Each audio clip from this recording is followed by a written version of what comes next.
Welcome. My name is Julianne Duffy, and we've got my husband here, Michael Duffy. And welcome to, we are week 58. Is that right? Six. Week 56. 56. Sorry, If my math 56. is right, if my counting's been correct, we're over the first year. So, Week 56 of Visibility University. Ask us anything.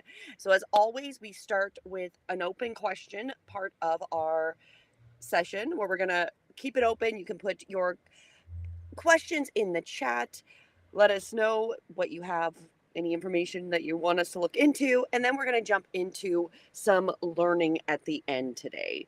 So that's where we're going to go. And I know Mike had already had a couple of people come up about one specific topic, so I thought we would jump into that as everybody starts to get on. yes, I'm gonna just type it into the chat. There we go. So, what I get asked on weekly, if not daily, why do we use Restream? And it's kind of funny because people give me their experiences with other streaming software. So, if you don't, let me just see why do we use Restream? Because when you're broadcast, there's a bunch of different ways to broadcast video to the internet, right? So typically you'd be grabbing your phone and using Facebook or Instagram or TikTok or YouTube, and you'd be doing like a live selfie, or whatever you call that when you're just filming yourself live. That's great. It works. Everybody's got a phone in their hand, right? Challenges is you're only broadcasting to one platform. And if you want to become visible and discoverable, the way to get that video to all the other platforms would then to be to re-download it and then go manually upload it to all of your other social medias. That is a lot of wasted time, and that's a lot of effort. Whereas if we use broadcast streaming software, like in this example, what we've been using all of 2026 is Restream. We can take a live video like this. This is all live. We're not AI.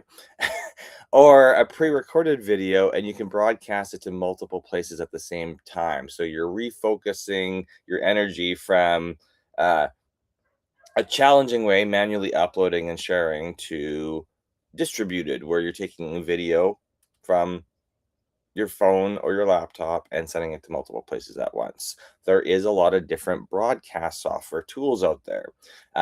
Typically, people in the past, like, there's a bunch of different ways to do live streams, right? Typically, it's if you've been watching live streams at all, it's either like talking head, like Julie and I in this setup right now are broadcasting just our bodies, our upper torso and our head. Other ways to do it is gamers. Like, if you know anybody who's live streaming gaming, it's usually their head with their microphone, they're talking, and they're broadcasting their live gameplay. So people have been broadcasting video for years. There's a bunch of different methods, but every single week, like literally yesterday, I was testing. I'm like, we've been using Restream from our laptops. However, I get asked all the time, can you do it from a phone? And I'm like, yes, you can do it from a phone. I just find, since this is broadcast software and you can see on the screen we have an image, there's a ton of buttons on the broadcast software. Like, you can bring in guests, you can show images, you can play videos. Like, you've got a lot of control with this broadcast software. So I think it would be a little bit of a challenge to run the broadcast software from a phone if you're filming from your phone and constantly touching the buttons. But I was having a conversation with somebody yesterday. He's like, my podcast. He's like, I'm using StreamYard, and I'm like, StreamYard's an option. You can likely do the same stuff for teaching our students in Restream. You can likely do majority of that in StreamYard. I've used StreamYard in the past. I've used Riverside in the past. I've used OBS Studio in the past. I've used a lot of different. I've used Zoom. Like, I know a lot of people record stuff using Zoom, and then they're manually uploading it to all their social medias. The reason we've introduced Restream is because I find it makes us so much more efficient, which allows us then to increase raise the production level of the video, because we can, bring in multiple guests. We can add a bunch of other stuff. Restream allows us to clip into shorts automatically. There's a lot of powerful tools in Restream, and you can start using Restream for free if you're only connecting to 2 different social medias. This one, we're broadcasting it to 5 or more. Anyway, I get this question a lot. Why Restream? Why Not to cut you off, but I Go want to ahead, make one cut more me thing before off. we do that. Let's be honest. One of the main reasons is because I was frustrated with the process. That was one of the big things. I kept going, there's got to be something easier. I don't like these platforms. And then we started searching, and that was really to be more efficient on going and showing up live. What I'm saying, there's multiple. That's I usually end that with the joke. I'm like, I needed something my wife could use, and was super easy. And what she's using is a MacBook. So, but she was on the phone. You were on the phone, and we were attempting to live stream multiple places from the same time as the phone. We've never tried Restream from the phone until I tried it yesterday, because I was like, hey, I've got students asking if it would be easier for them to do Restream from the phone. I'm like, you can do it from your phone, but we're thinking also about video quality and audio quality, and we find that microphones on the phones just aren't, unless you're using a wireless lapel mic, your audio quality is just not going to be that great. And I also find that your phone, the internet connection is probably going to be another variable, because if anybody knows, and if you've used your phone to live stream before, you're great until it cuts out. And I think using your computer, your laptop at home with a stable internet connection is just going to give you a much better experience. Well, in fairness, when I first started doing lives, it was on the phone, and I was doing a vertical right directly to YouTube only, and it was okay, but there was consistent issues of like the volume not working, or me cutting out, and then you'd have to come and tell me, and then I had to have like the right what is it, can't even think of the word, the thing to hold your phone. Why can I not remember the Tripod, word? There tripod. we go. Thank you. The tripod. And I did find like the complexity versus using a computer in one area and having the whole setup, so you're really producing, is much nicer, cleaner. And the fact, like you said, being able to stream it to more than one place, right? So then I don't have to manually go and download it and then repost it up onto every single social media after the fact is really handy. So, using Restream has a huge amount of perks, and we definitely will walk you through specific issues when you join us and you show up, right? So, I know we've got Lucretia here, so I thought I would say hi and find out how you're doing today. And did you have any questions before we jump into another question that we had? I do have a question. So you guys know that I did that live on Substack this week, and she tagged me in it, and it posted to my page and everything, and then it gave me the option to post it. So now I feel like it looks funny on my Substack because it's both about like the 2 posts are like back to back, but and there's the option there to like once I post it to send it to my YouTube channel. But I know you guys use Substack too. Do I need to like repost it to be able to like do more with it, or can I just do it from like the one that I'm tagged in? Do you know? I haven't played around with it. Okay, so I have a couple comments on that. Now, first off, most of mine when I'm going live, besides Substack, because Substack I can't live stream both vertical and horizontal, and I've had a number of issues. So often after the fact, that is one I will manually upload to and then post it as a separate video. I won't necessarily live stream to Substack just because I have not found the perfect process for it where it's always consistent. And even with Rumble, we still have, it's not as streamlined every time, right? So there's a couple of them that don't seem to work as well. But um, I wouldn't really worry what it looks like on your page of Substack, because in fairness, when I use Substack, I'm usually on the one screen where it's like kind of like where everybody's comments show up.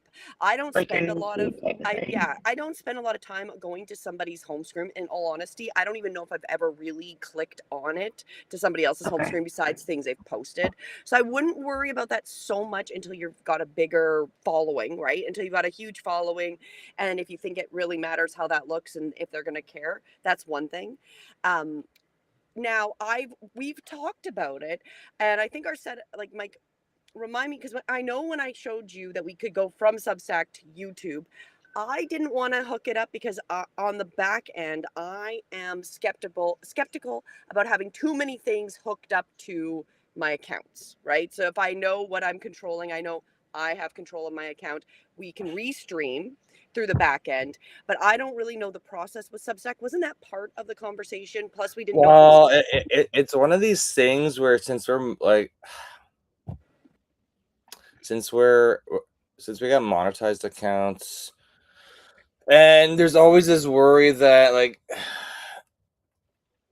with the algorithm, whether it's penalizing you when you're not manually uploading straight from your device, like from your computer or your device to your phone, and you got all these hooks coming in, like we got the, it's a tough question to answer, because even like Julie's okay, for full transparency, like Julie's noticed that when we've gone live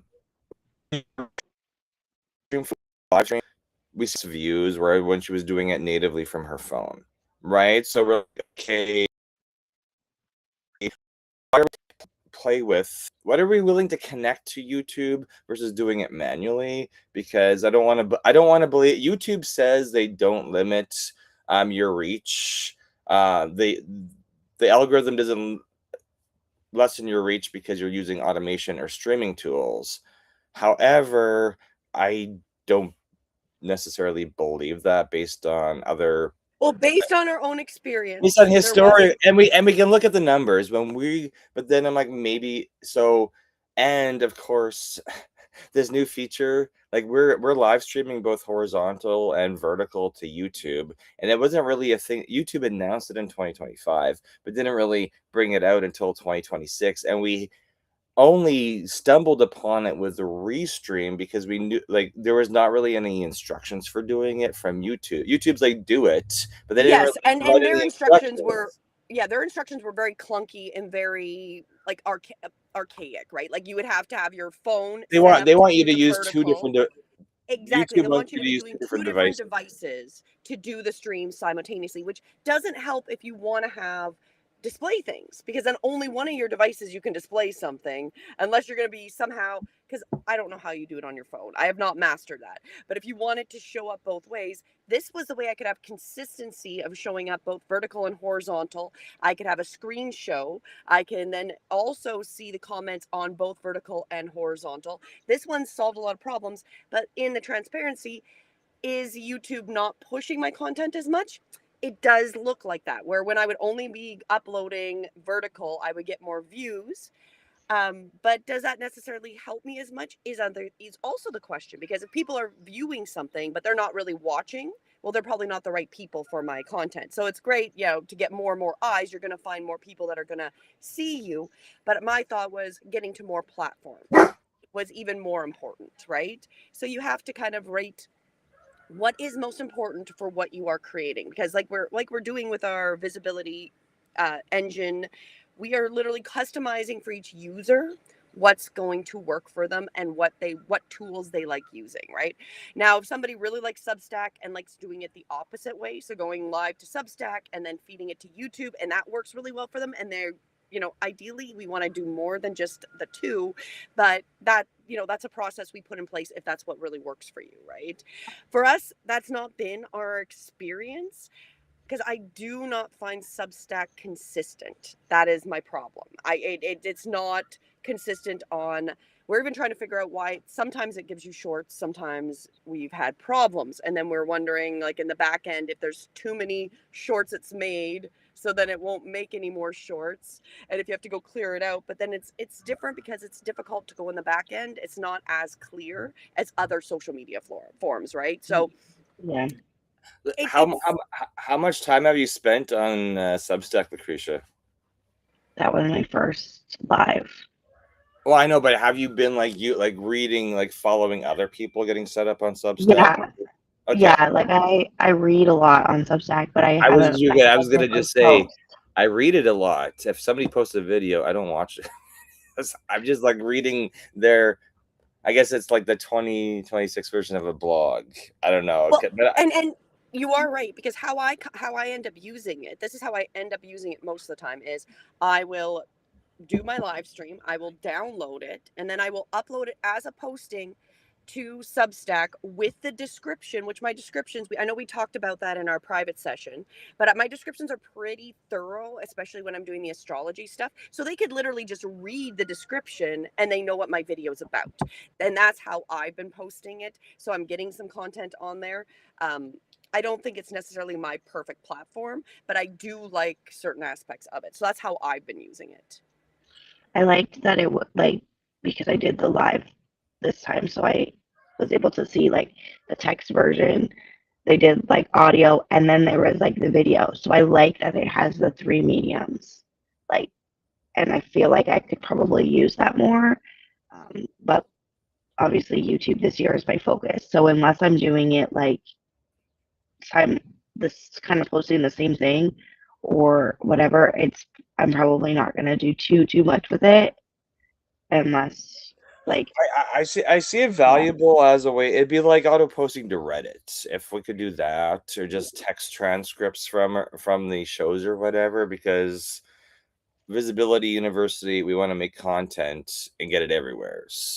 And so that's why we've tried Substack. We've struggled with it a little bit. I know some people seem to be doing amazing with it, and maybe they just have mastered it by spending enough time with it. But again, Well, I'm I reading also, I'm reading articles, not necessarily watching yes. anybody's videos, because I'm in YouTube all like I'm just end up in YouTube all day. But that's just because that's where we've spent thousands and thousands and thousands of hours. So, but I see somebody post something on Facebook, and that takes me to their Substack, and then I'm back looking at their YouTube, like, why is this not on YouTube? Is Well, my and in circle. fairness, I do both. I'll watch a video and I will read from Substack. And this is a lot of us just figuring out, you want to be everywhere and want to be visible. How is the easiest way we can use all the different platforms to get our message there, right? And which platforms are better for certain things, but we still want to show up, right? So we're even working on, okay, some platforms are much easier to get your content on than other platforms because they just don't talk to the back end yet. It's something I would assume will happen and continue to develop, but it is not a perfect system. Like even with Restream, I can go to Rumble, but there's still a manual process because we've ran into a number of glitches with Rumble. Like if we change the time because we're running late, right? Because we've been traveling and we have to adjust the time. And I've already set it up on the Rumble studio because you have to feed it in the back end. I Rum, cannot live stream to it. It seems to. Rumble has its own like broadcast center, so it's like like you have to run Restream and run Rumble, and then Rumble's got to catch the feed, and usually it works.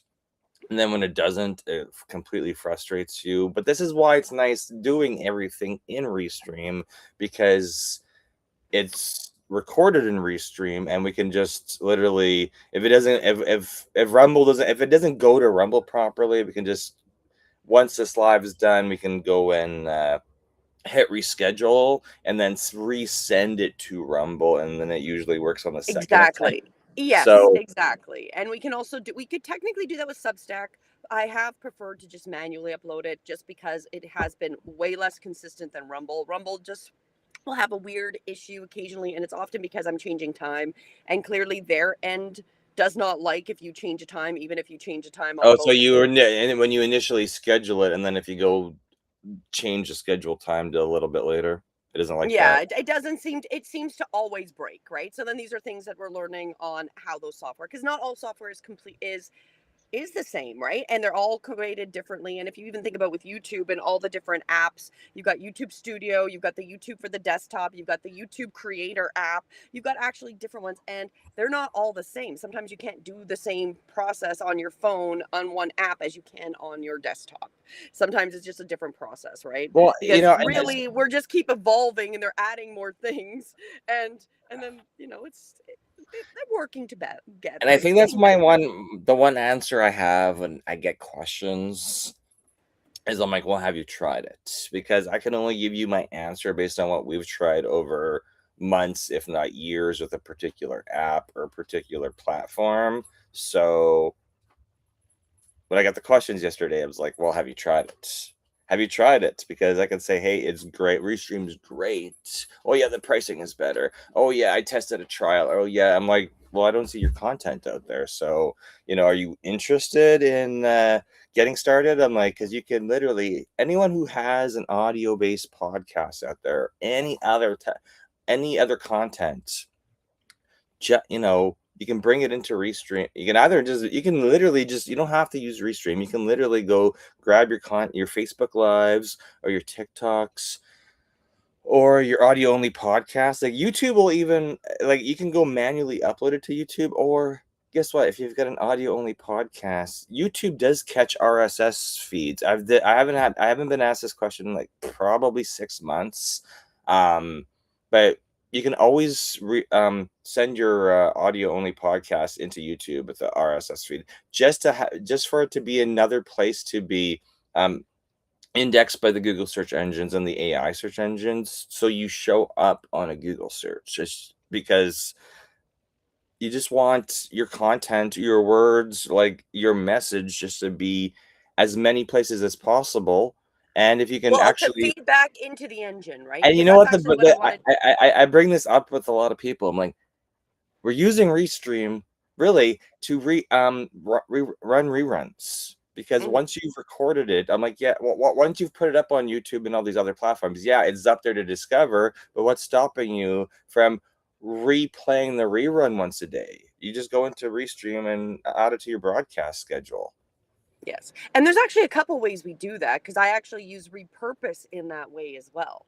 So I also have another software where it'll push to a bunch of platforms I cannot necessarily live stream to, because like Instagram, I don't have enough followers, but I want the content to show up on Instagram. So I use repurpose, and it's attached to one of my It playlists on YouTube, and then it pushes it through. So after the fact, I may not even put it into that folder, and then because now I have it go both vertical and horizontal, so I get two of every video because I'm streaming it twice.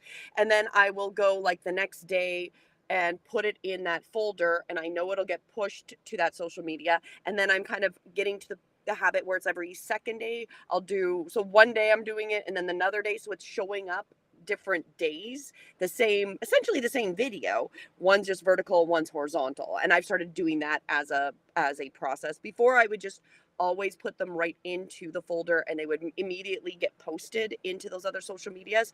But then I started thinking, why am I doing back to back? Because then they would see the exact same video twice, where I'm going to be much more successful if I have it go, you know, post my horizontal one day and then the next day at a different time post a vertical. Then people are going to be more likely to run into it, because you're giving more chances of a potential viewer, customer, of seeing your stuff the more it gets pushed. So that would also be the same in Restream, right? So if you could always You just literally gave to you. I was like, oh wait, yeah. The other reason Restream is the horizontal vertical at the same time. Okay, there's so many exactly, reasons to use exactly. That's the Restream. big thing, right? Where Restream, we can do that because TikTok likes horizontal, or sorry, vertical, right? But a lot of the other social medias, It actually works with both. oh, does it now? Well, I It know it does. seems to prefer it always automatically when I go to TikTok, it automatically always goes portrait. Well, I've noticed, because actually, in order for you to get it's they're there. You haven't had a problem with it. TikTok, when you request live stream, wanted majority of the content to be gaming, and but they accepted the stream anyway. So anyway, just As a side there's so note, many ways. There's so many benefits for using the software, and guess what? Free for up to 2 streaming accounts. Yes, you'll have the watermark, but guess what? As I teach all of our students, you don't necessarily have to live stream everything. Just get into the studio and hit record and practice your script, practice your timing, practice playing with these on-screen images and how you want to visualize your message to your audience. Because the only way you're going to feel comfortable in your own skin broadcasting is if you actually practice it. And we're used to doing that in the mirror.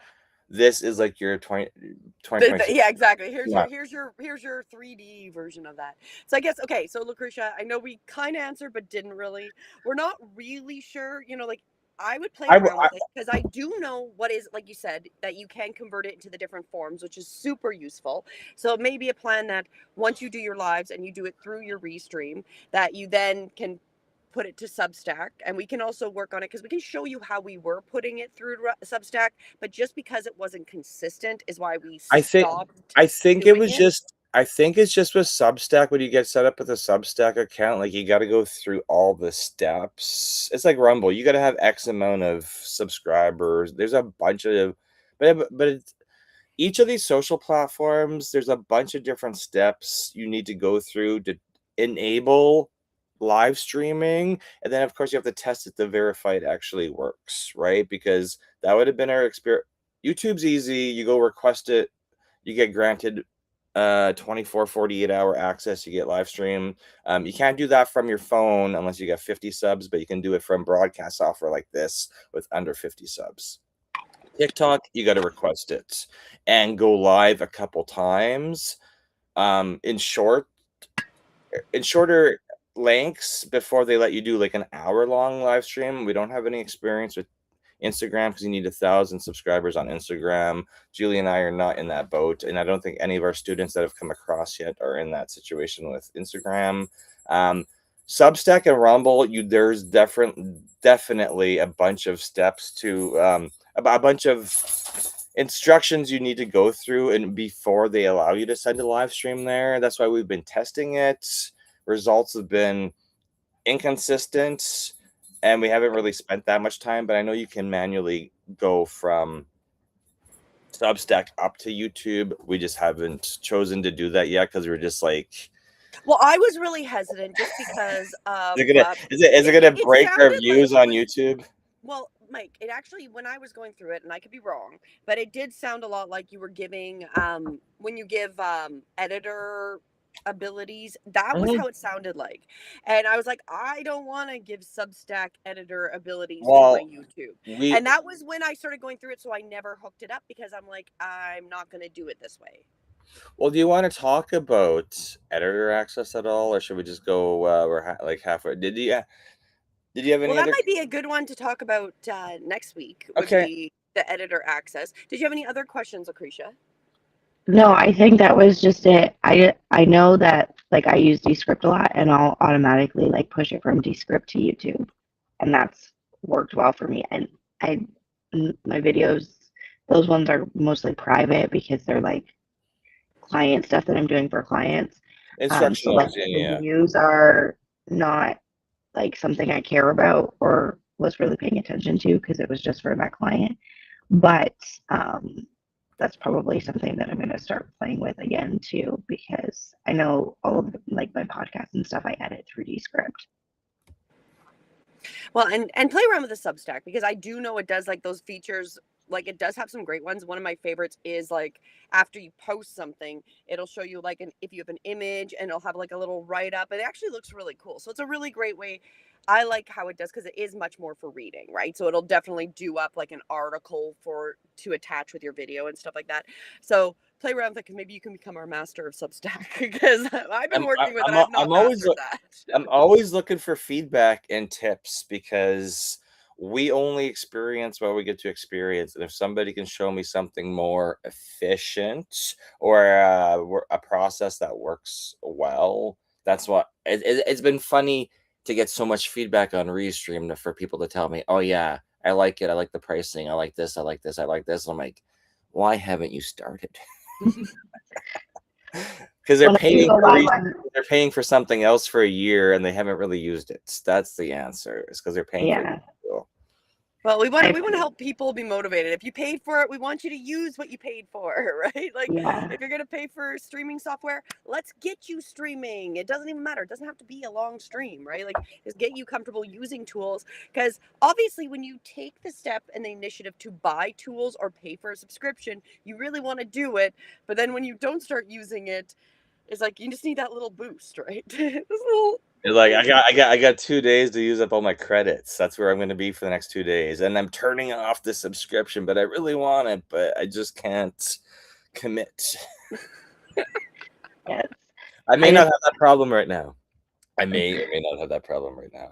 So I was looking. I can go live on Instagram, so that might be another channel that I add yay, to stream. congrats. I don't know, because people have told us they could and then they've tried it and they're like, I'm like, this is why we're saying just play with it and then report back, because we all need help with different social medias and being consistent. And that's why we like this so much, because it's good to start with to grow as many social medias as you have. And as access you go to. through it, Lucretia, and you get set up, let us know, because if you do run into issues, Mike can totally help you, even if he's not a pro with it, because he loves learning it, and he would totally be like, okay, let's see what your problem is. Because when I've had issues, that's obviously that's I'm who we like, go to. when's the last time? And like, when Restream doesn't work, I'm like, when's the last time you logged out of the computer, rebooted it? Because I'm like, there's got to be something. Just because it's browser based, it's in. If you're on the computer, it does work in most browsers. On the phone, though, on the iPhone, it only supports Safari. Does not work with Chrome.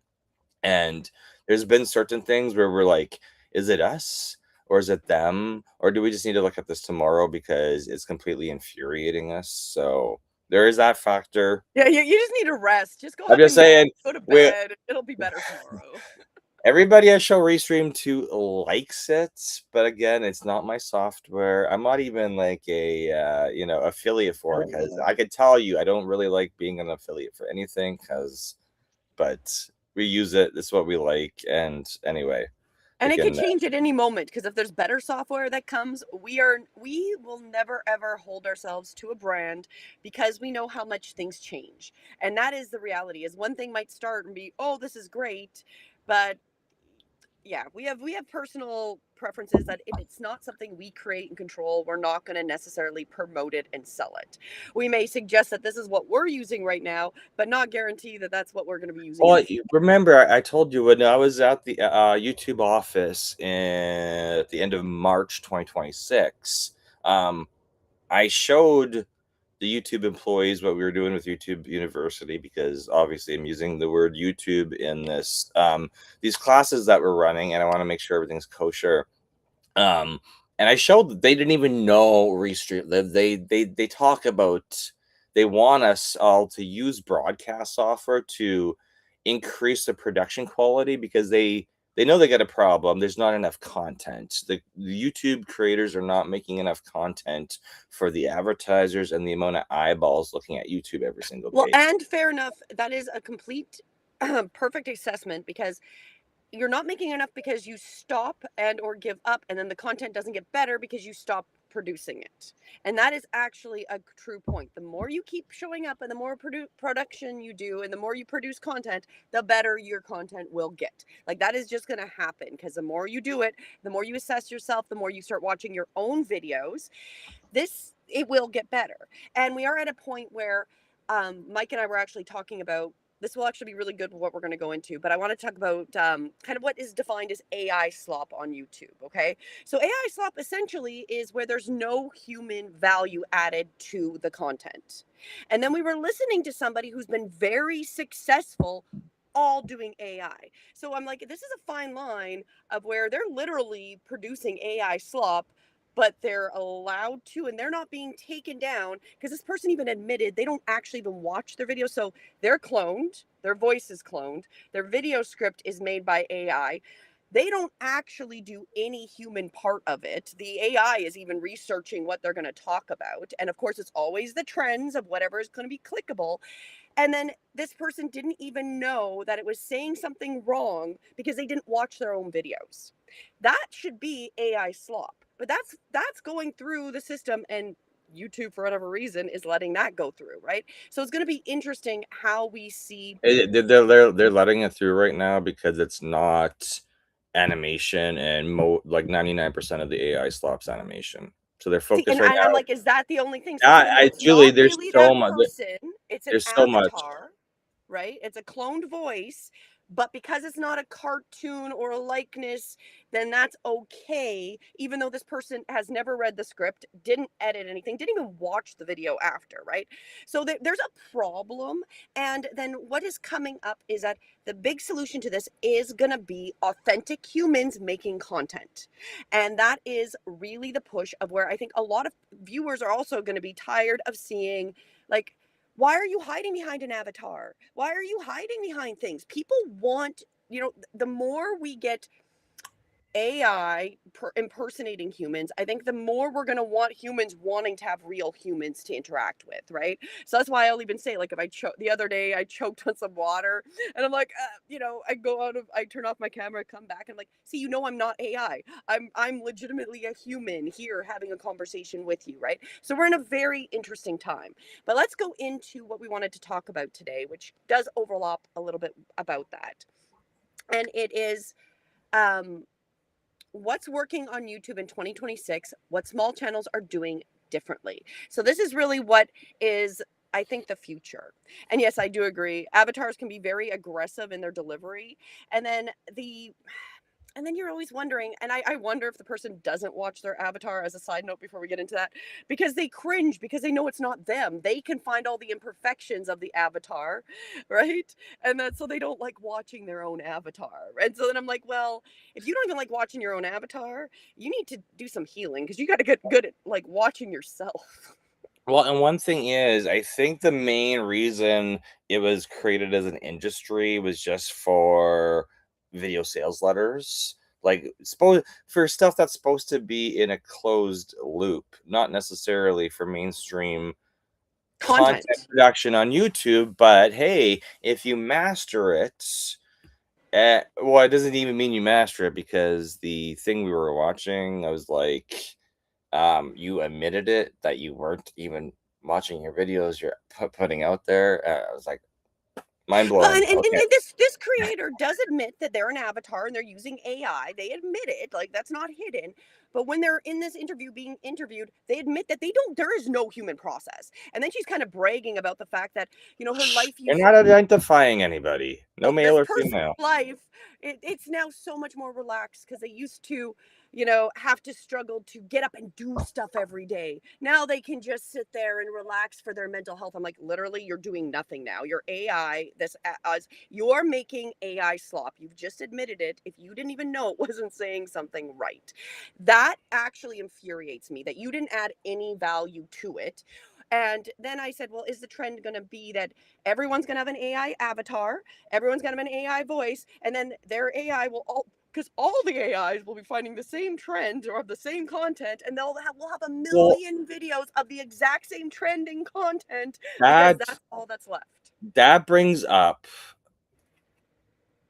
the we went to the YouTube event in Dallas yesterday, and the creator I was sitting next to was pondering this very thing, right? Because he's like, all my niches or are um multiple niches, multiple channels. Is like they're all like saturated by AI slop. And I'm like, the only way you compete is you outlast the creators who are popping out AI slop. So I'm like, this is what you do. Use Restream. Schedule your stuff on repeat every single day, right? Because you will, if you're authentic human, you can just replay your stuff every single day. You will, if you do that longer than the AI slop is out there, you're going to outlast them because Well, the and person. You are right. And what the tips are. So these big things of what small creators are doing, these are not AIs. This is not doing avatars. These are what people are going to be looking for, because we are having a backlash. People are, getting tired of the fact, like we talked about in our two reel, where you're dealing with a chatbot and the chatbot for a website gives you all the wrong information, but they work for that website and that company. Then you go to the company and the company's like, well, why would you believe my chatbot? Because it's your chatbot on your website. It should be trained giving me the correct information. Then they go, oh, well, go call them. Well, they've got AI answering the phones as well. So we're getting so inundated where you can't even have human interaction.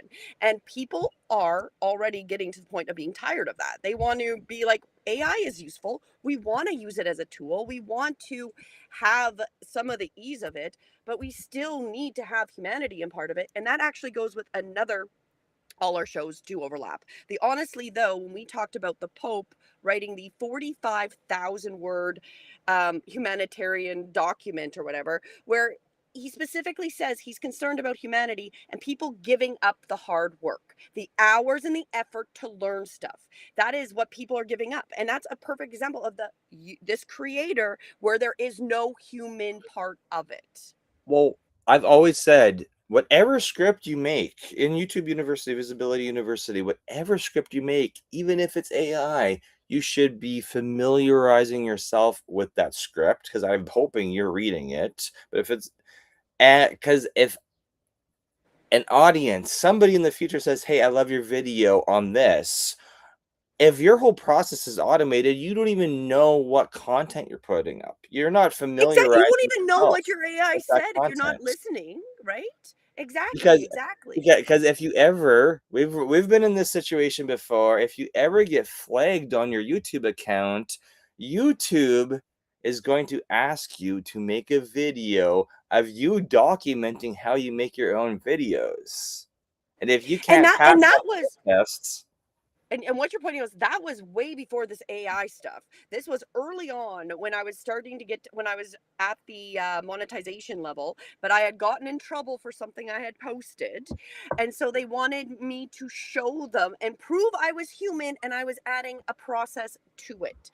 And the only thing I was using that wasn't human per se was Canva at that time. So I was using Canva for my images, but everything else was my own, taking a card, reading it, interpreting it, etc., etc. And I had to prove that back in, like, that was like 2022, I think it was, right around there, 2022, 2023. So I find it amazing that this creator with these avatars have gotten to this point. I'm like, what point are they being held accountable? Where's the human part? And I was being, grilled about that 4 years ago, right? So I find, like, where this is going to go is going to be interesting.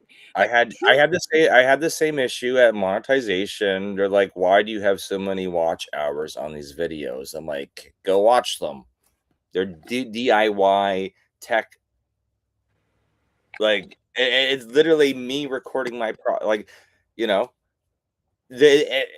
it's me holding an iPhone recording something on a computer. I'm like, they're literally DIY tech videos. So you get to that monetization level, and you YouTube. had to prove it. And you had to I prove had it, to right? prove it. I And had then to you're and prove then we it. look at these other And you're also proving creators. that it's your content and that you didn't steal Yes. it from another channel, right? Well, exactly. And then we're seeing these creators promoting software to literally take out the human process to make these videos, which, again, like we said, for a commercial, for something in a short content, fair enough. But when you're actually showing up every week, you're promoting stuff, and like what this person's doing is trends. It's getting AI to even look up the trends and then writing the whole thing, right? Oh, So yeah, we're getting to a point. because they're farming keywords. They're taking what are the most searched keywords in whatever space this week and auto generating a script. And I'm saying, you, the viewer, get to choose if that content continues to be successful. If you want to promote people to not show up, not actually have to work, and literally give you the same AI slop, keep supporting the people that are using AI fully. Not just for images, not just for the script, not just for this, like, people are using it. Yeah, people are using it to support. But if you know that content is all AI, you choose whether you want to support that or not. Do you want to support people not actually making content? And then people are literally just sitting there like, ha ha ha, I don't have to do anything in my life. I don't even have to watch my own video. Not going to say it bugs me a little bit, but let's go through Okay. what small channels We are need to doing. share what we find out there and what we don't find authentic, because, you know, it may be great for now if you're making money on that YouTube channel. Not going to guarantee it's going to be forever. Well, I'm going to say it's funny you mentioned that because this creator said that it was so authentic and I literally lost it. I'm not going to lie. We're listening to this and I start ranting when I'm like, I tell my wife, I inauthentic. because what I do is that when I meet you and I'm looking over your YouTube channel, I'm really running you through a process where I'm using my tools to figure out how you got your subscribers, because some channels are I know you're always researching, but I'm not research. gonna lie. When that person put out, yes, exactly. The Sicilian within myself that I don't not. My German came out, and I'm like, no, you're so inauthentic. There is nothing authentic when you have not done any human process in this. So don't tell me that this is authentic. And I'm like, are other people here listening to this like able to not lose their minds and aren't rolling their eyes? But that is the side note, because trust is winning. So right off the bat, I've lost trust for that creator because there is no human value in that content, right? So today's algorithm rewards what people believe. So truth, say what others won't. This is a big thing. If you're talking about things that are not as popular or that other people are holding their tongue, or your AI isn't going to create the content because it's not going to create a controversy, right? Like that is going to be a trusting thing, talking about the things that other people won't, right? Prove it with experience, right? Often when we're teaching or talking about our things, I know you're doing that, Lucretia, by experience, right? Like you're teaching them how to do things from your own knowledge, right? Visibility, like we're always talking about. People discover and connect when they start searching for it, because the reality, like we've talked about with evergreen content, is you want to have it how you're solving people's problems as much as possible, because when they go looking for it, that's how they're going to search the problem. And hopefully your content with a solution will show up, right? And then impact, income, freedom is the results. You're building the trust. The people start to trust you. They start to invest in you, watch your videos, and the end result, especially if you have your own business, is buy your products or your services, the things that you offer. Comments on that, Mike? No, nothing. It's pretty straightforward. Do you want to know what the whole reason of our training, Visibility University, is really to shorten that time. I was at a networking meeting yesterday morning, right? And they were talking about how to improve. Everybody in business loves talking about KPIs. They're like to talk about how many leads they need and conversions. And I'm like, okay, you guys are focused on leads and conversions, but the two biggest factors that are going to hit you is how you deal with objections and how you can shorten that sales cycle. Because I know, and I'm like, really, if you can shorten that know, like, and trust cycle, how are you going to do that efficiently? And they're all coming up with examples. I'm like, make videos, get yourself your videos, get your long videos, get your get your shorts from your longs, get those shorts everywhere, including Google My Business, because the more people see you, they're going to choose you over competition, but they need to trust you. Exactly. And when you keep showing up saying the same thing and they're like, oh, look, this person still shows up. This person's been truthful. This person is, I believe this person, right? Because that's how we're building trust in our new reality, in our new communication, especially with that Uranus and Gemini technology communication. That is how we're building. It's funny that we're talking about this because it's like the Wednesday conversation where one of our students is like, somebody gave me negative feedback about YouTube and it's not a podcast. And it's like, your podcast should be everywhere. It's not just on one platform or two platforms. Apple and Spotify should be everywhere, because you don't know who's going to discover you, because they've just random chance found you because they were looking up the topics you were talking about. Exactly. Or they just catch you on a live and they're Guess like, wow, what? I I didn't don't. even know you I existed. And used to I love be it. huge Apple Podcasts, huge Apple Podcasts. Wasn't even looking at you. I wasn't even looking at YouTube until um one person suggested, they're like, "Oh, why is your tech show only on one platform?" I was like, "Well, because they recruited me." And they're like, "Put it on YouTube." I was like, "Why?" And then I was like, "I've been doing things wrong." Well, okay, the reality is we're probably always doing things wrong and you don't know how to make them better until you start doing things, right? And until people start pointing things out. But so the trust is the huge thing. We're building trust and specific wins. People don't search categories, which is true. They're not just, like, oh, you're not going to go and just search sports. If you're looking for FIFA or like the World Cup, you're going to be searching that specifically, right? So, be specific, try to title your videos where you're solving problems and attempting to get that clarity, right? So you can help be found and earn that trust specifically on what you're helping with. Yeah, I was gonna say, it's like mechanics. So, like, I know when I started getting disillusioned with the mechanics because we had so many vehicles, I felt like one mechanic. I was like, I found one mechanic channel, and he's like, "This is what you buy. This is what you don't buy." And he's like, "These are all the reasons why." And that channel, over like 10 years of watching him, just grew because crazy looking guy. But he's But built the trust. he's like, "Don't buy these vehicles because I fix them all the time. This is the constant thing I fix on them every single time." And you're like, "Okay, so your narrow goes like your vision goes from like, I'm in the market for a new vehicle, but now I can instantly just cross off like all these makes and models." Well, see, he's already done the two different things. First off, he's built the trust because he keeps showing up, keeps talking about his real experience, etc. And I assume the titles are probably specific, like what he's saying. So when you're looking for that problem you're attempting to fix on your vehicle, he will Like, show why up you don't because buy that's this brand? The two good things about this brand and the negative stuff. exactly right. Outweigh it. So then we also have, say what others won't say. So that again goes back to what I was like saying is like, everything is fine. Well, here's what nobody's talking about, right? So like being honestly and truthful, because we really live in a reality that, if you're looking at it and you're listening to traditional media, everything is fine, except for whatever the media decides that you need to be freaking out about, The right? dumpster's on fire. What are they? Everything What is are fine. they telling you? Is it fine? Antivirus, wars, right? Everything else is fine. Like whatever the media is pushing, right? Where when you start talking about it, like we talked about on our honestly though on Thursday, talking about the data centers, talking about the digital ID, talking about the things that people are kind of seeing, but it's very segmented. It's not being highlighted on one media. Like you're not seeing on mainstream media all the pushback against the data centers.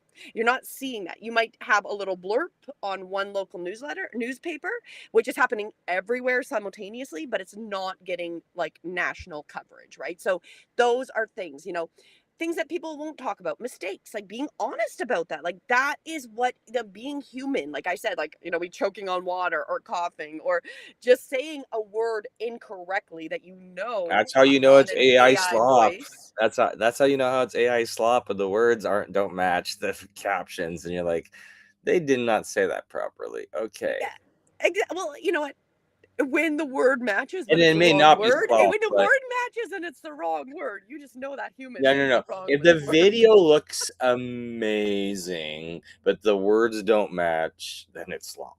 Yeah, exactly. Because Very. you can always put filters on faces or whatever. Because I know that's how a lot of there might be other platforms out there where slops very popular. So I'm not going to mention those platforms, but Well, I think there these is filters are I think there is a amazing. space for that. There is a space for that. However, I think people really need to understand, when you're coming to an AI, was there any human part? If it's an AI avatar, if it's an AI cloned voice, and is the script AI, and then if it's making a mistake, this creator didn't even watch it. And then that's like us, we have to become more conscious in what we're consuming. Are we promoting and supporting people that aren't doing things we really want to support? Like, do we really want to No, support a you know lot of what AI content? you know what they're promoting. They're promoting the easy win because there is softwares out there that say, "Hey, make You cartoon don't movies." have to work. You You can get don't have to work. monetized. You can get monetized by having faceless channels. You can do this. You could do this. You could do this. But I'm like, if you're not actually if you're not doing the quality control and actually creating it, you're not going to be able to prove to YouTube you know how you made it. Because if your proof to YouTube is you logging into a website to output a movie that you didn't create yourself, I think you're gonna lose that case. Well, it's an interesting. It's going to be interesting to see where that goes. Like, all I can say is that, being mindful of what you're participating in is a key as we go forward, right? Like, and if you want to promote and be all pro, I love AI content, that's your total choice. I don't, but I do think there's a lot of people who don't want to necessarily watch hours and hours of content that there is no human behind. And fair enough, like, I'll watch things where I know it's an AI avatar. I've recognized it. I've seen this avatar in other videos, so I know this is not a real person. And I'm listening to their thing. I'm still doing the assumption that they've read that script. Now, Assumption. how do you find out that they didn't, or they didn't go over it until, well, first off, they're making a mistake that they didn't fix, right? Because they didn't watch it, or they're just like, oh, nobody will care, right? Which I had early on using some AI software where it did not pronounce things, and but I had spent so much time and I couldn't fix that wording. I would produce it, but now the technology is getting better, right? So now we're getting better technology. So it's an interesting. It's going to be interesting how that all develops, anyways. But we have be specific, build that trust showing up, say what others won't say. That's what people are looking for, and proof gets found, right? So have a question that you're answering, that you are answering, have that content, build the trust. That's going to create that visibility through the evidence of you showing up and consistently talking about it, that you do know what you're talking about, right? Yeah. And the point is, like we've been talking about with the Visibility University, build something people can find. Some content spikes, some content compounds, right? We're all pro. If you can get a viral and a spike, great. But we want content that's just going to continue to grow and show up and be attached to you, to give you that authority, to give you And the proof. And it usually, when I look at, like, I know a bunch of like YouTube coaches and they post screenshots of like their students and their content, and it really, the spikes come from frequency. Um, because when you're looking at like, if you go into your YouTube dashboard on the back end, you look at your performance over a year, like YouTube's going to like shame you, showing you how little activity you have. You're going to have a little activity on the viewers. And then when it's like a posting every single day, if you can get to that frequency of once a day, you'll see that the spikes grow. And then when you see when you see a certain spike, it's like, what content was that? And then retry it. Because obviously there's certain things that you can say or do or demonstrate in your profession that are going to get those spikes, but it's going to come from frequency of posting. Exactly. And it's about people finding you, right? And they can't find you if you don't have content. And if you're not showing up, they can't find you. And then when you stop, so if you're making content, you're starting to build that traction, and then you disappear, all that traction is lost, right? So it's about just getting something consistent, making it, you're like, you don't have to have a video every day. You do not need to do 4 lives a week. It can be You need to replayed. start I'm saying there's so many tools out there. replays once a week, getting something, even if it's replayed from earlier in the month, making shorts from it. One piece of content can go a really long way, because we have to remember, people are not online and on all platforms at the same time you're posting. So posting something you've already made, I think sometimes people get stuck on, well, I've already done it, it's old. But the reality is, how many people didn't even really see it? And we know certain platforms like Facebook, And I'm sure Instagram and TikTok, it's like it's there and then it's gone, right? And unless you go searching for that person, you're never going to see that content again unless they repost it. So we have to get out of that fear. And I think this is an interesting thing, being that I've been in sales for a long time in my career and stuff like that. And like the fear of, talking about something, feeling like you're talking about it too much. Like, oh, people are tired of hearing it. You might be tired of hearing it because you're the one saying it, but all those other people have not heard you say it that 100,000 times you've practiced it. They're lucky if they've heard it 3 or 4 times, right? So that is also, I think, like, it's a state of mind. That's really what we try to help people through as well, is keeping that state of mind that, you know what, we have to just assume nobody sees anything you're doing so that you can't overdo it. And if somebody does come back and say, I see you too much and you're too noisy, that's actually a good thing, because it's almost impossible to be Come seen too on, much. I've been told a lot that I promote too much, and I'm like, I'm not even started yet. So Exactly. I'm like, Exactly. You're like, you I'm just might be getting in. seeing me. I'm just getting into it because we have this restream, and I'm like, hey, we can go in and like schedule our stuff to go more often, more frequent. It's so much easier to do it this way, but I got to get into the mentality of using the tools. All I can think is that somebody that comes back and says you're posting too much, they're just randomly, out of what coincidence, weird things happen in this Well, because matrix they reality. follow you, whether they see you twice in a week. Oh, But you're they're on posting. social media so much that they see you. There's somebody that's always on, so they're gonna see you, right? So it's what platform. Or That's that, you not know enough. what? I've actually had a lot of comments recently on like this one video I made about like TELUS Internet like 5 years ago. I've got a lot of comments on it recently, and I'm like, oh, is that short now getting like legs? Years later, it's getting legs because Well, obviously people are pissed what off at is TELUS interesting? apparently, so they're searching. It's popping Well, up. interestingly enough, one of the things, not related but kind of related, in our astrology, especially I know in my astrology, and I know it does overlap because we were born in the same year and we have certain things that are similar, is some of our authority and things we've come across is before the majority have that same experience. So I know in my charts, I will be one of the first ones to have a bad experience, a good experience, whatever is going to happen. I will have it before the majority come to the same conclusion. So it's funny because this will happen often where I'm already done using that software. People are going on, oh, this is so great. It's the newest thing. I'm like, no, it's not. It sucks. Been there, done that. I've already moved on, right?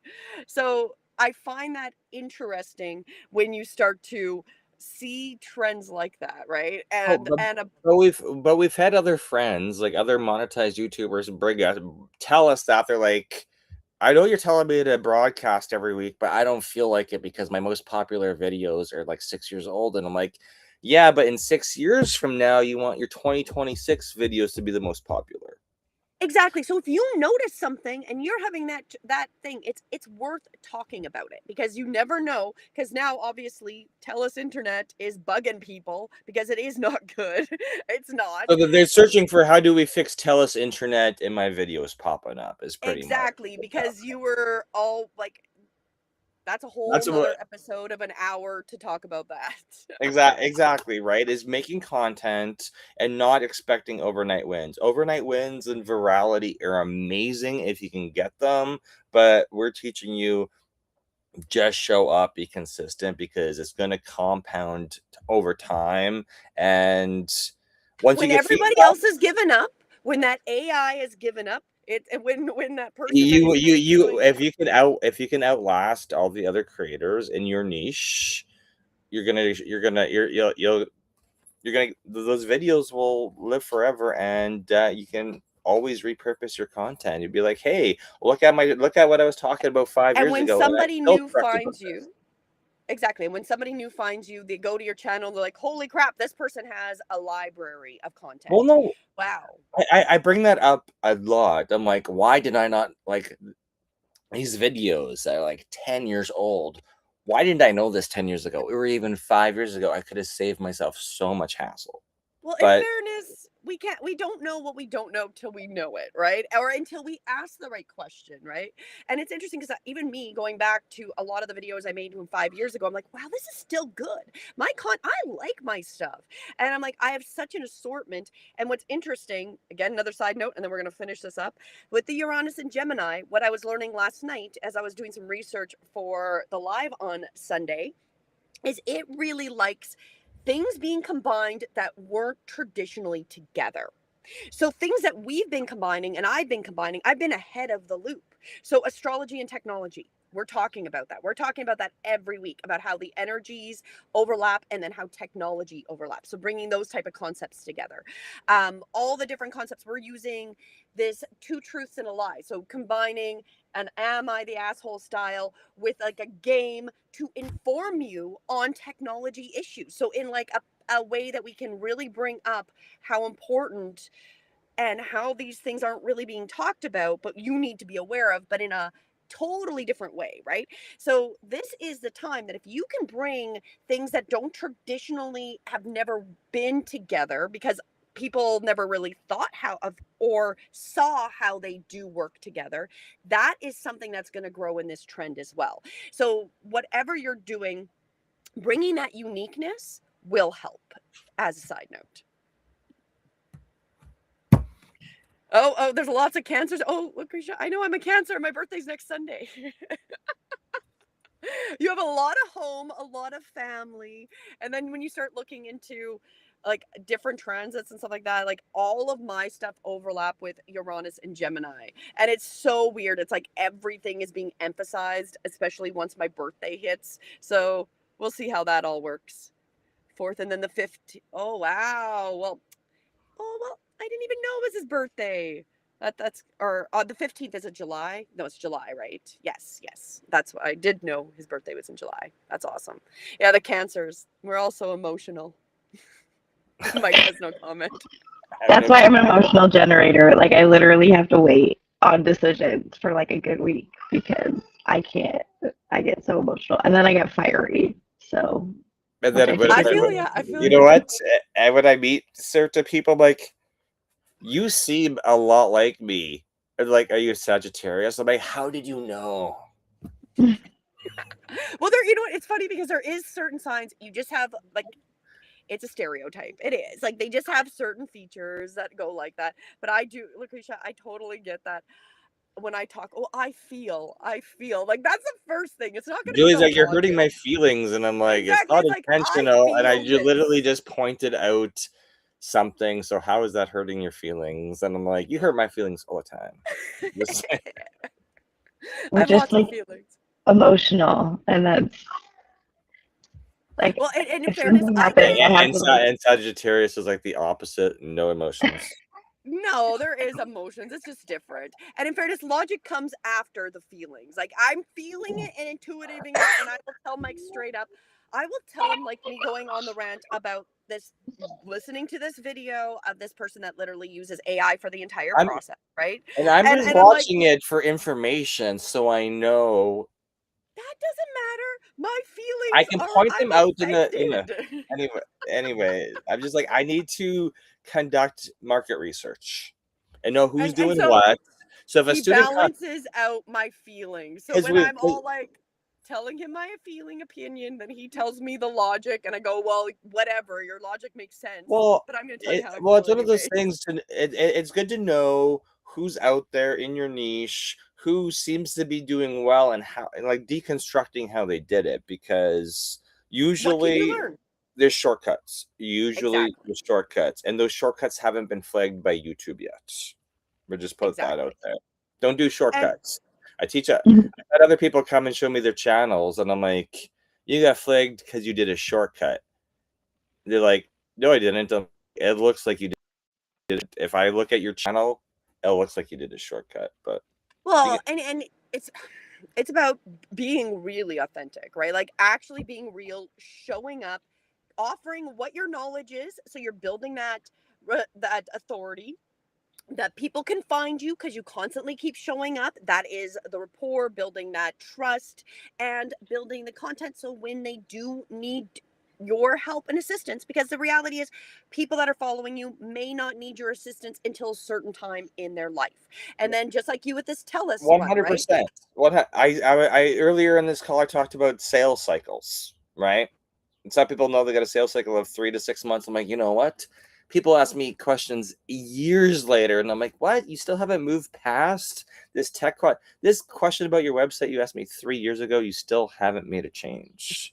So that's how long the So sales cycle is. everybody's at a different speed, right? And so you just meet them where they are by creating consistent content on what your skill set is, because there is very few people that will step into the authority of sharing their knowledge, sharing their information, and we need more people doing it. YouTube wants more people doing it. They want more people showing up, mastering it, and telling their story, because that's how they make money, is through commercials. They want you to make content so you can make money. Like, it actually, they do want you to create. They want you So to that show. is the summary. YouTube wants you to show up, and we have a perfect example of that. We went to the Dallas YouTube creators event yesterday, and it was like not full, and people were leaving early. Versus the one in Toronto was packed, and people stayed late. Different venues, different cities. Obviously,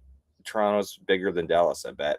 But it was just like two, you know, it was just two completely different worlds. So I'm like, this is super interesting. It was very different. It was, right? And that is the spice of life, is that the reality is who your people are can be very different. And if you don't put out your signal, they'll never find you when they have that question you can solve, right? So really, our focus is to help you build a process so people can find you, right? So really, we want you to build your visibility engine. So, again, as always, you can join us every Saturday here on YouTube, Facebook, LinkedIn, wherever you're watching us. So, do make sure you're subscribed. You can jump on, send us a comment asking us questions. This is always here to help motivate you. But if you do need some more help, we've got different levels to assist you. We've got the lead with us, our Momentum Club, so you can get some little bit of private one-on-one. You get to join us and ask us your questions directly. You get access to a Discord server, so we can help you with anything you come across. Our next level up, we're working more hands on with you. We'll show up to your lives. We'll help you once a month step through. We'll have a full-on meeting and help you with any tech issues you have. And then, of course, you've got the private member options as well. Now, if you need a lot more help and you need somebody holding your hand, we've got installing it with us, our visibility engine sprint, and we will legitimately help you build and get your process started from stage one, because each person's going to need different things. Some people just need, like the middle stage, where they just need a reminder, somebody like, oh, when are you going to show up? We want to show up for you this week, right? Just somebody kind of just poking you and there just to answer those questions. Some people need a lot more support. So wherever you're at, we have an option for you. Many On people need the.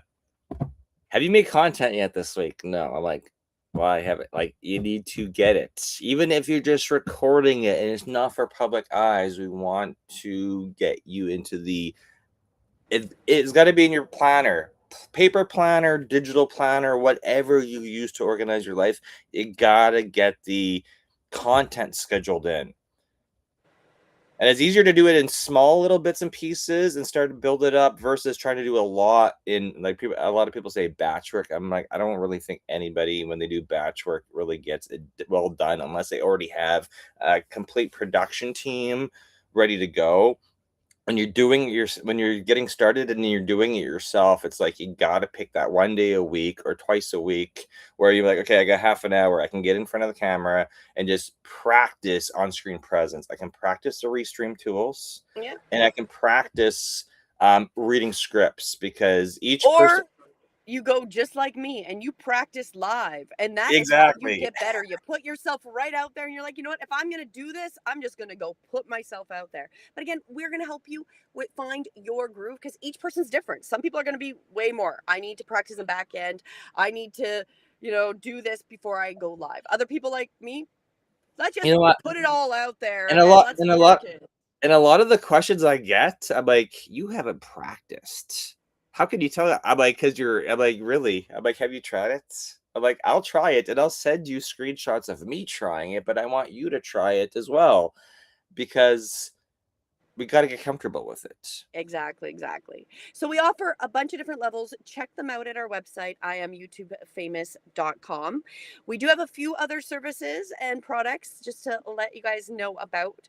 Um, I have a ground your expansion. That is the astrology. We've talked a little bit about astrology. It does play a massive factor in our reality. So knowing how the energies are and working with them to help motivate you, that guide is great. It's for the rest of the month. There'll be a new July one coming out. So you can check that out at my website at breathewithinyoga.com. Breathewithinyoga.com. Then I also have my Stay Oriented, which is a 6-month guide. So it talks to you about where we're going over 6 months. That is on sale. You can check that out as well there. We are still working on our Awaken Light app. We don't have much time left to be a beta tester because we are going to be implementing and getting into the actual full-on app. All those little details are getting fine-tuned. So do check it out if you want to be a beta tester. Again, go to my website and apply to be a beta tester. I also have 1 week left of my celestial alignment journey. So this is somatic poses with healing music and breath work and yoga and with your astrology. It is a system that incorporates everything that I talk about, and it's a private session for you. So check that out. You can DM me if you are interested. And then, of course, join us for YouTube Visibility Engine, our Visibility University, every Saturday here on YouTube at 9 a.m. Eastern. And why don't you, any other comments, Mike, or do you want to go over the schedule? No, we're practicing what we preach. We say get visible, come up with content, make shows, and build your audiences. So we have Saturday. It started all with the Saturday morning, 9 a.m. Eastern YouTube University. It spun into Visibility University just because it's not. We started with YouTube only, and we're like, wait a minute, with this amazing tool, Restream, we can literally take our content and repurpose it everywhere and run reruns. So hence the And name then change. going, why isn't everybody? Because we saw and all Because we hear is people getting into trouble on platforms. And so we're exactly. like, this is the solution. So Saturdays 9 a.m. Eastern for Visibility University. Sundays is the weekly energy forecast, the Breathe Within Yoga Show, 7:11 p.m. Eastern every Sunday. Mondays is a two real, two truths and a lie, our version of Am I the Asshole? And And all then based on technology and horror stories and technology, which is you want to learn straight up. This is a wonderful way to learn how to protect yourself and become more aware and about. guess what? We're doing a technology. We're doing that show, and none of this is AI. This is all real humans sitting in front of a laptop recording through a MacBook on Restream. So I use AI to help me make images. I use AI to help me with scripts, but I have to. And it was funny because Lucretia did make a comment about going through her script. If I miss something, because I've done that, like you have to go through your AI scripts. So even if you give them the exact same prompt every time, AI likes to just decide not to do stuff or just make things weirdly phrased. Like there's so much needed of human intervention still that just as a side note, you still can't trust AI completely. and this is why I say, like, whatever tools you're using, I still want you to read through them because let's face it, our shows, we use scripts. We use scripts for them. We have show cards, so Julie spends time building out the script and how long that like we want these show. This one today, university is taking longer than an hour, but we read through them. So it's not an AI bot reading your script. Like we're literally going through it and we're like, okay, and we're always adjusting for time and we're like, well, I don't Well, like how I wrote we've read through this a couple times, and when I'm live, I'm like, I'm gonna just ad lib or improv and just change the way it's worded, right? and in Because the more fairness, my scripts are more jot notes and I like to improv and talk about it, right? So then you're I, adding the human part. I'm sorry, I was trained in front of the camera to read a script line by line, no deviation.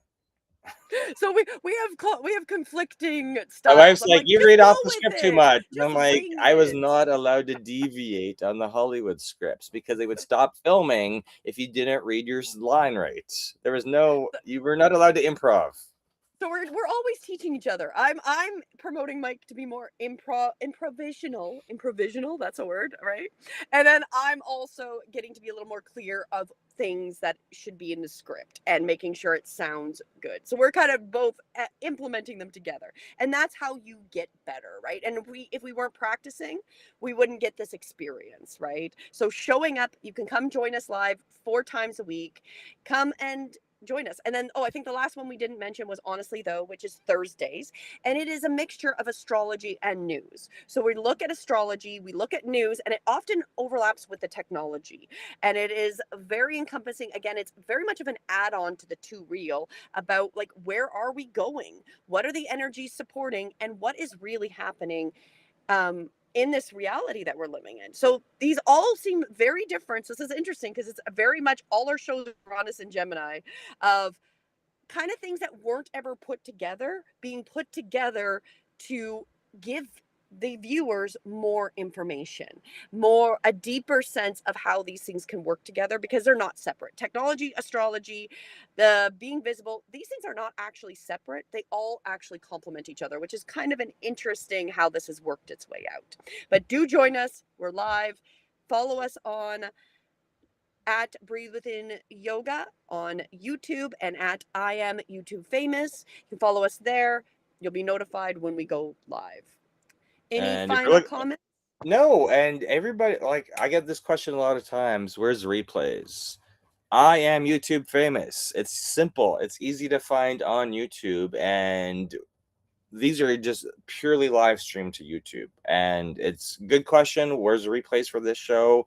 YouTube. Simple and easy to find. If you subscribe and turn on the notifications, you're gonna get an email every time we go live, which is every Saturday 9 a.m. So if you subscribe to us on YouTube, you're gonna get the link every single Saturday. Every single. So you can join us and then bring your questions and we will be happy to answer them. So as we end for now, thank you, Lucretia, for showing up. We will see you Wednesday for our private session and then let us know when you're going live again, okay? And let me And know if you get your microphone thing figured out, because I am anticipating waiting some results. They sent me a quote that plays it, so I just have to Okay. decide when I'm gonna Okay. go. So I'm Okay. gonna try to go today. We'll see if I've got time. Okay. It's always good. I always love feedback from friends and clients. I'm like, hey, did the advice, did this work? Did this work? Because the knowledge bank just needs to keep growing. Because that's just how I get through life. and things are always Knowledge, changing. So we data. get a better way of fixing something, we want to give it a better way, right?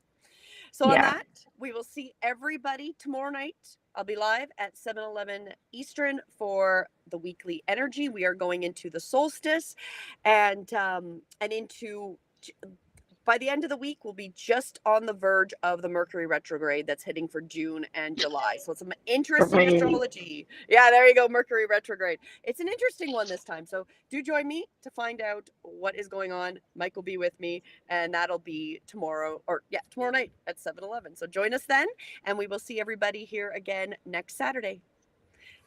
Bye. Bye.